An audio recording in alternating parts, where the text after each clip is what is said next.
Our second scripture reading comes to us from Luke's Gospel.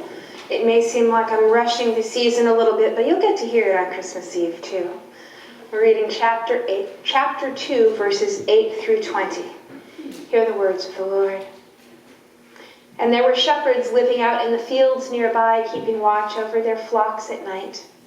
An angel of the Lord appeared to them, and the glory of the Lord shone around them, and they were terrified. But the angel said to them, "Do not be afraid. I bring you good news that will cause great joy for all people.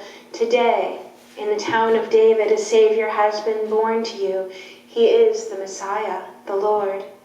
This will be a sign to you. You will find a baby wrapped in cloths and lying in a manger." Suddenly a great company of the heavenly host appeared with the angel, praising God and saying, "Glory to God in the highest heaven, and on earth peace to those on whom his favor rests." When the angels had left them and gone into heaven, the shepherds said to one another, "Let's go to Bethlehem and see this thing that has happened, which the Lord has told us about." So they hurried off and found Mary and Joseph and the baby who was lying in the manger. When they had seen him, they spread word concerning what had been told them about this child. And all who heard it were amazed at what the shepherds said to them. But Mary treasured up all these things and pondered them in her heart. The shepherds returned, glorifying God and praising God for all the things they had heard and seen, which were just as they had been told. This is the word of the Lord. Thanks be to God. I don't know about you, but I think these are just some of the best words in the Bible. Whether you picture Linus in a spotlight reciting the King James Version, or picture the church of your childhood on Christmas Eve, or something else, these ancient words evoke powerful feelings and memories. They conjure up images of Christmas pageants and nativity plays, and even our own nativity sets at home. If we close our eyes after hearing these words, some kind of picture is almost certain to appear in our mind's eye, and that picture is almost certainly tied to some kind of tradition we cherish. When I hear these words, I do think of Linus. By the way, it's on Thursday at 8 on ABC if you want to watch it. I think of churches on Christmas Eve and a wide variety of nativity sets that I have seen over the years. I'm actually rather fascinated by nativity sets. There are all kinds of them out there. I have one that someone gave me that's in a decorated gourd made out of pieces of the gourd with a leather hinge on it. And several years ago, I purchased one at an antique shop in the middle of the summer in Chickasha, Oklahoma, when I had gone to do my grandmother's funeral. And that was all. It's little, and it's all white with a glaze that has crackled over time. It's simple. It's nice.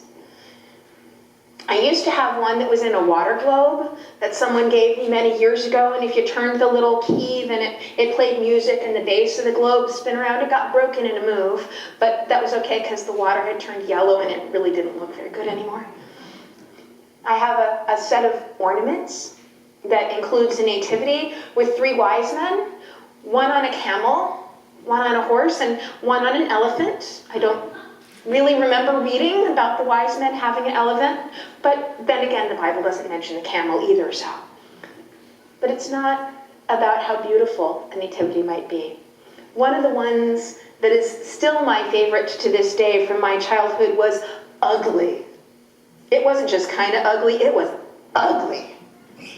See, my mother taught vacation Bible school in our little tiny church in Potsdam one year, and brave woman that she was in those days, she decided that the craft project for the week, with a whole bunch of kids of different ages and different attention spans and varying abilities, would be to make a nearly life-size paper mache nativity.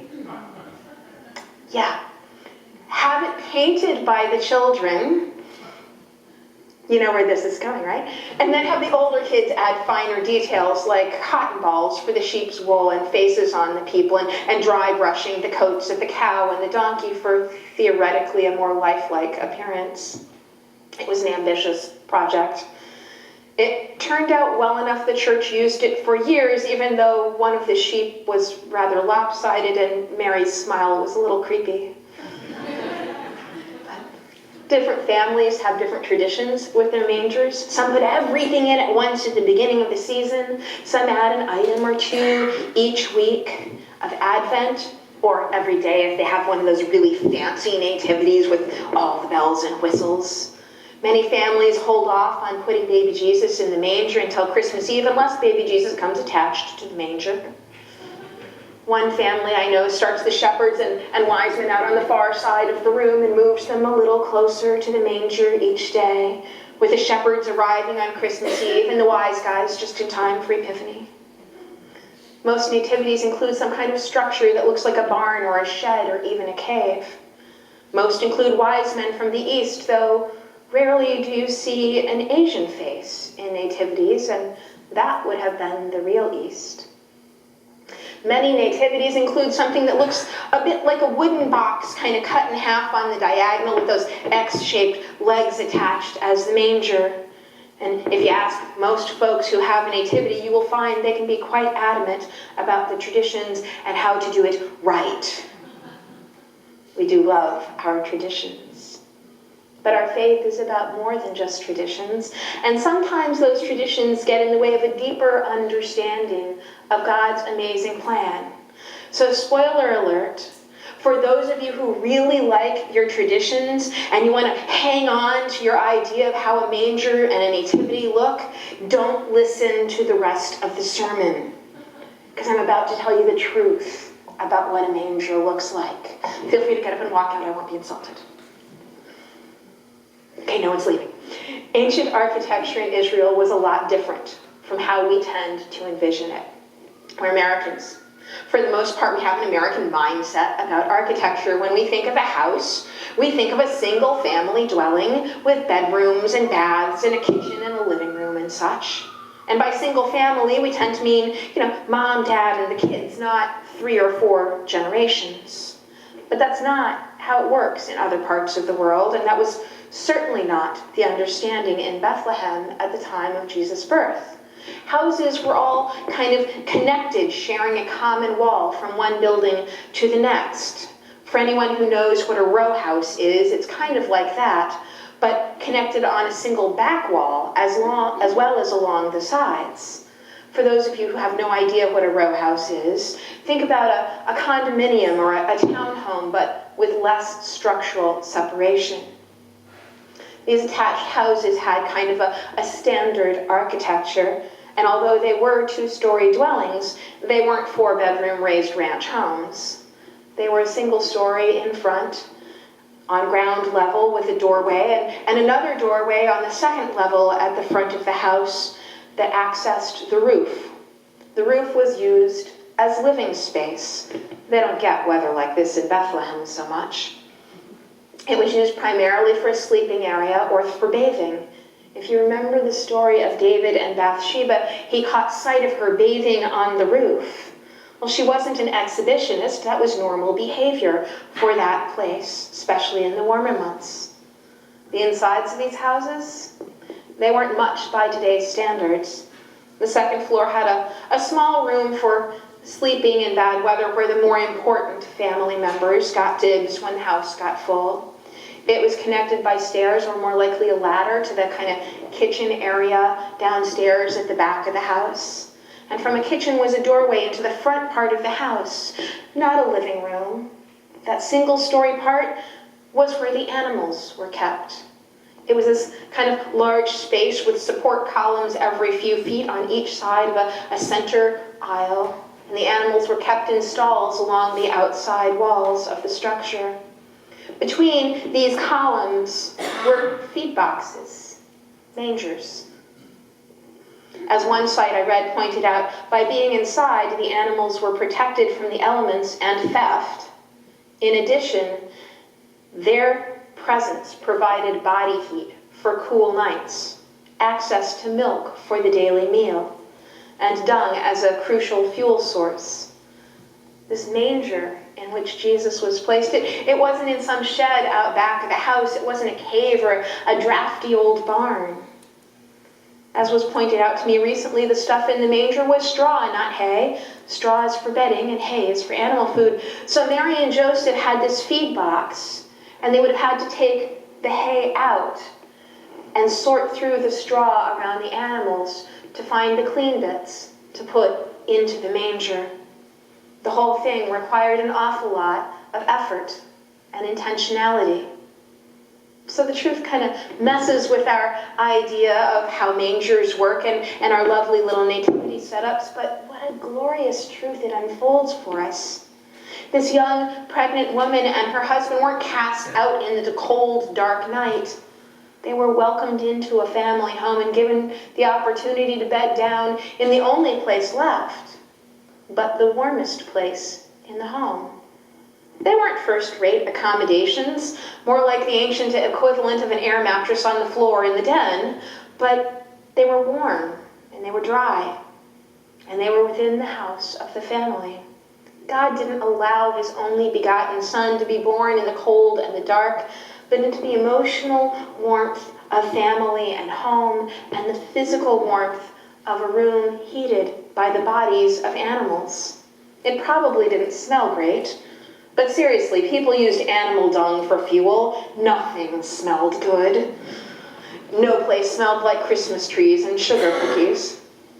It doesn't fit with our traditions, but how lovely to know that God provided for the birth of his Son in physical warmth, surrounded by the emotional warmth of family. The prophecy read from Micah this morning tells us that God planned for the Messiah to be born in Bethlehem. It wasn't accident or coincidence that a census was being taken. That's how it came to be that Joseph, who was of the line of David, and Mary, who was also of the line of David, but different branches, nothing creepy, went back home to the city of their ancestors, back to the city of David. It made them go home to Bethlehem. Nothing about Jesus' birth was an accident. His origins are from old, ancient times. His birth was long planned by God and held back until the time when she who is in labor bears a son. After creating the universe, saving Noah, sending the prophets who foretold future events, intervening directly and personally in the lives of his servants, inspiring Mary and Joseph and sending angels to tell them, I know she's pregnant out of wedlock, but it's going to be okay. God didn't leave the circumstances or the place of the birth of his Son up to chance. He provided warmth. So from the very beginning, warmth has been associated with Christmas. Even though so many cards and traditions involve snow and cold weather activities, from the first Christmas on, the most wonderful part of the cold has been coming in out of it. The sledding or skating or skiing would be downright uncomfortable, if not followed by hot cocoa or some other warm drink relaxing somewhere warm and dry. Whatever your Christmas traditions and memories are, chances are good they involve warmth, both emotional and physical. In our community, there are those who struggle to be warm. Even those who have homes may struggle to be warm as they lived in drafty older places or keep the heat low, trying to save on fuel costs, trying to make the money stretch to the end of the month. Clothing may be inadequate. There might not be enough blankets to go around. A thin, cheap comforter may be all they can afford. It's not easy to associate warmth with Christmas when you spend the day being cold. But most of us, we are very richly blessed.